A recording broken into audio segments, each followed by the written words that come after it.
हैंकू भाई कहते हैं कि मुझे प्रधानमंत्री बना दो तो देश का नक्शा बदल दूंगा। इस दावे को मजाक समझकर हंसी में उड़ाने से पहले ये मत भूलिए कि मोदी जी पिछले 1 साल में सैकड़ों बार देश का इतिहास भूगोल दोनों बदल चुके हैं। देश को बदलने का दावा करने से पहले मोदी जी देश के बारे में थोड़ा बहुत जान भी लें तो बेहतर होगा।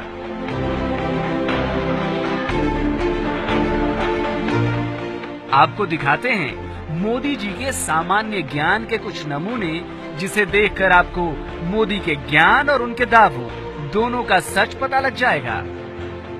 प्रधानमंत्री जी, मेरी गुजरात की मिट्टी के सपूत डॉक्टर श्यामा प्रसाद मुखर्जी विद्वान थे।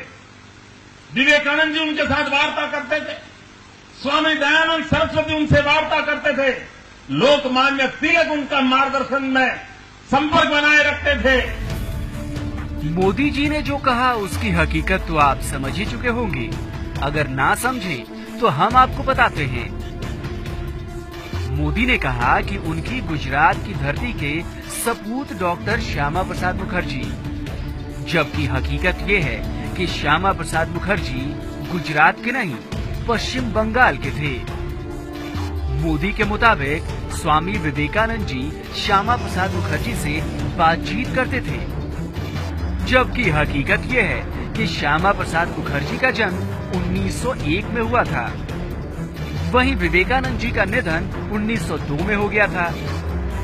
अब ये कैसे हो सकता है कि सिर्फ 1 बरस की उम्र में ही श्यामा प्रसाद मुखर्जी स्वामी विवेकानंद से बातें करने लगे हों।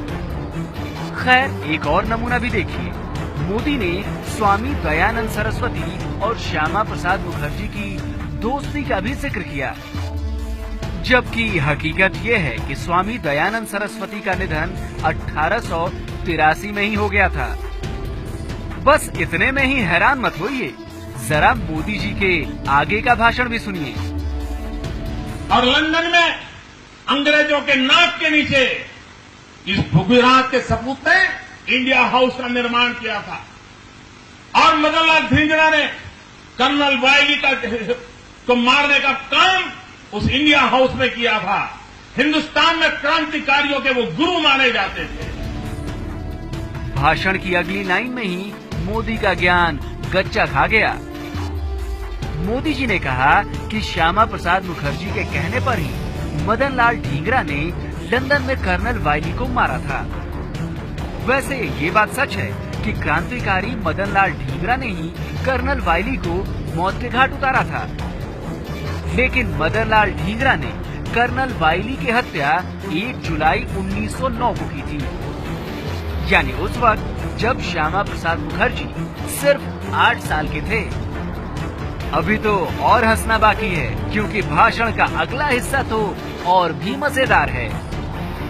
1930 में उनकी मृत्यु हुई और मरते समय उन्होंने एक इच्छा व्यक्त की थी कि मेरे अस्थि जो है उसको संभाल के रखा जाए, लेकिन देश जब आजाद हो तब मेरे अस्थि आजाद हिंदुस्तान में ले जाएं, ताकि मैं जो आजाद भारत की सांस लेना चाहता था, जीते जी नहीं ले पाया, लेकिन मेरे मरने के बाद मेरे अस्थि को आजाद हिंदुस्तान की हवा का रुख का पता चले, इसलिए ये मेरे अस्थि संभाल के रखे जाए, देश आजाद होने के बाद उसे ले जाया जाए।